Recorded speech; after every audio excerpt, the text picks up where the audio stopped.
Friends, welcome back to your YouTube channel economics आसान है। Guys, आज हम मैक्रो इकोनॉमिक्स का chapter number 7 aggregate demand related concepts को ही कंटिन्यू कर रहे हैं। इससे पहले हम पढ़ चुके हैं एग्रीगेट डिमांड क्या होता है, एग्रीगेट सप्लाई क्या होता है, कंजम्पशन फंक्शन क्या होता है, देन हमने types of propensity to consume पढ़ा, एपीसी एंड एमपीसी के बारे में। आज हम पढ़ने वाले हैं सेविंग फंक्शन के बारे में। सो गाइज, स्टार्ट करते हैं आज की क्लास और देखते हैं सबसे पहले सेविंग क्या होता है। सेविंग क्या होता है? इनकम का वो पार्ट जो मैंने कंज्यूम नहीं करा, क्योंकि इनकम के दो ही यूज होते हैं, या तो मैं उसको कंज्यूम करूंगी या सेव करूंगी। तो इनकम का वो पार्ट जो मैंने कंज्यूम नहीं करा, मतलब मैंने उसको क्या कर लिया, सेव कर लिया, दैट इज सेविंग। तो सेविंग क्या होती है? एक पर्टिकुलर लेवल ऑफ इनकम पर मैं कितनी सेविंग कर रही हूँ। फॉर एग्जाम्पल, मेरी इनकम 100 है तो मैं 20 सेव कर रही हूँ, तो एक गिवन इनकम पर मैं कितना सेव कर रही हूँ, दैट इज सेविंग। और सेविंग फंक्शन क्या होगा? डिफरेंट लेवल ऑफ इनकम पर मैं कितना सेव कर रही हूँ। फॉर एग्जाम्पल, मेरी इनकम 100 है तो 20 सेव कर रही हूँ, 200 है तो 40 सेव कर रही हूँ, 300 तो 60 सेव कर रही हूँ। तो डिफरेंट लेवल ऑफ इनकम पर कितना मैं सेव करती जा रही हूँ, दैट इज सेविंग फंक्शन। और एक पर्टिकुलर लेवल ऑफ इनकम पर मैं कितना सेव कर रही हूँ, दैट इज सेविंग। तो होप बहुत अच्छे से क्लियर हो गया होगा सेविंग एंड सेविंग फंक्शन के बीच में डिफरेंस। देन बात करते हैं propensity to save. Propensity to save का मतलब यही है कि इनकम का कितना पार्ट मैं सेव कर रही हूँ, क्या प्रोपेंसिटी है कंज्यूमर की कि वो इनकम का कितना पार्ट सेव करता है। ठीक है, स्केड्यूल के थ्रू इसको समझते हैं। बात करें उससे पहले कि सेविंग का क्या होता है, फंक्शनल रिलेशनशिप होता है इनकम के साथ, कि इनकम जैसे जैसे बढ़ेगी सेविंग भी बढ़ेगी। तो इनकम एंड सेविंग में कैसा रिलेशन होता है? पॉजिटिव रिलेशन होता है, डायरेक्ट रिलेशन होता है। स्केड्यूल देखते हैं। इनकम ले रही हूँ मैं 0, 100, 200, 300, 400, 500, 600। कंजम्पशन है मेरा 40, 120, 200, 280, 360, 440, 520। सो गाइस, बात करें जो जीरो लेवल ऑफ इनकम पर भी कंजम्पशन होता है, इसको हम बोलते हैं ऑटोनोमस कंजम्पशन, क्योंकि इनकम का कोई इन्फ्लुएंस नहीं होता है कंजम्पशन पे। इवन इनकम जीरो है तब भी मैं कंजम्पशन कर रही हूँ, तो इसको हम सी बार से रिप्रेजेंट करते हैं। ऑटोनोमस कंजम्पशन है ये हमारा। सर्वाइवल के लिए हम इसको करते हैं, इसको या तो हम डिस सेविंग से, एसेट सेल करके या बोरिंग करके मीट करेंगे। तो जब हम जीरो लेवल ऑफ इनकम पर भी कंजम्पशन करते हैं, तो मैंने कहा इसको डिस सेविंग से मीट करेंगे, मतलब हमारी जो सेविंग है वो चली जाएंगी किस में, -40 में। तो कंजम्पशन कर्व जो हमारा 40 से स्टार्ट हो रहा था, मतलब पॉजिटिव इंटरसेप्ट था वाई एक्सिस पे, अब क्या होगा, जो सेविंग कर्व स्टार्ट होगा वो नेगेटिव इंटरसेप्ट होगा, -40 से स्टार्ट होगा वाई एक्सिस से। समझ में आया? मैग्नीट्यूड दोनों का सेम रहेगा, बट कंजम्पशन पॉजिटिव से स्टार्ट होगा क्योंकि कंजम्पशन ऑलवेज पॉजिटिव, और सेविंग जो है वो नेगेटिव से होंगी क्योंकि जीरो लेवल ऑफ इनकम पर जो कंजम्पशन हो रहा है वो डिस सेविंग से फुलफिल करा जा रहा है। समझ में आया? तो जब इनकम 100 है तो कंजम्पशन 120 का, अभी भी कंजम्पशन ज्यादा है इनकम से, तो नेगेटिव में सेविंग रहेगी -20।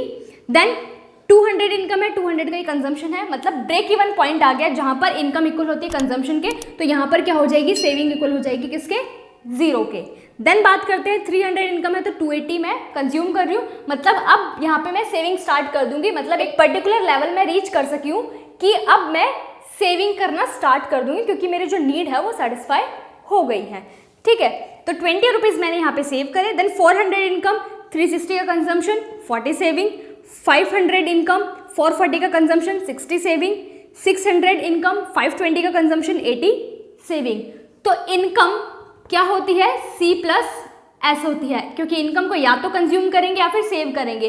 तो अगर मेरे को सेविंग निकालनी है तो हम क्या करेंगे, इनकम माइनस कंजम्पशन, और अगर कंजम्पशन निकालना है तो इनकम माइनस सेविंग कर देंगे। समझ में आया इतना? ग्राफिकली देखते हैं किस तरीके से रिप्रेजेंट करेंगे। एक्स एक्सिस पे ले रही हूँ मैं इनकम इन रुपए करोड़ में, एंड वाई एक्सिस पे ले रही हूँ मैं सेविंग इन रुपए करोड़ में। जो हमारा सेविंग कर्व है वो -40 नेगेटिव इंटरसेप्ट होगा वाई एक्सिस पर।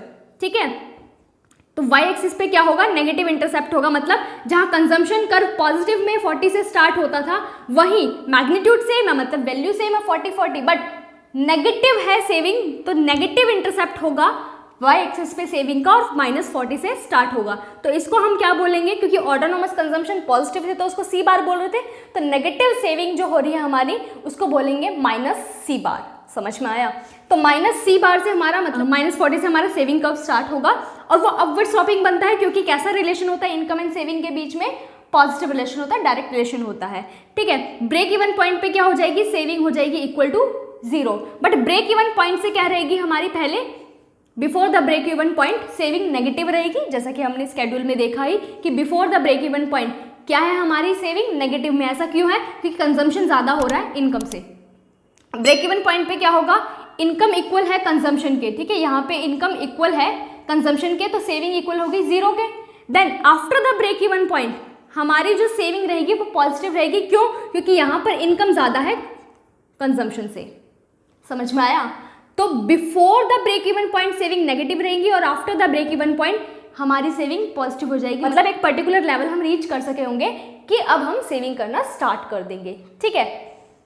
तो सेविंग कर्व हमारा अपवर्ड स्लॉपिंग बनेगा। स्ट्रेट लाइन क्यों बन रहा है? क्योंकि हमेशा जो चेंज आ रहा है वो सेविंग में कितना आ रहा है? 20 20 20 20 20 20 20 का चेंज आ रहा है, क्योंकि एमपीसी कांस्टेंट था, तो यहाँ पे एमपीएस 1 माइनस बी, एमपीएस को हम 1 माइनस बी से रिप्रेजेंट कर देंगे। तो 1 माइनस बी जो स्लोप है सेविंग कर्व की वो कांस्टेंट है, इसलिए सेविंग कर्व क्या बनेगा हमारा? स्ट्रेट लाइन बनेगा। जब हम एमपीएस के बारे में पढ़ेंगे इसको मैं और डिटेल में क्लियर कर दूंगी। होप बहुत अच्छे से क्लियर हो गया होगा कि किस तरीके से हम सेविंग फंक्शन को स्केड्यूल एंड डायग्राम के थ्रू रिप्रेजेंट करेंगे। सो गाइज आज के लिए इतना ही, मिलते हैं नेक्स्ट क्लास में। Thank you.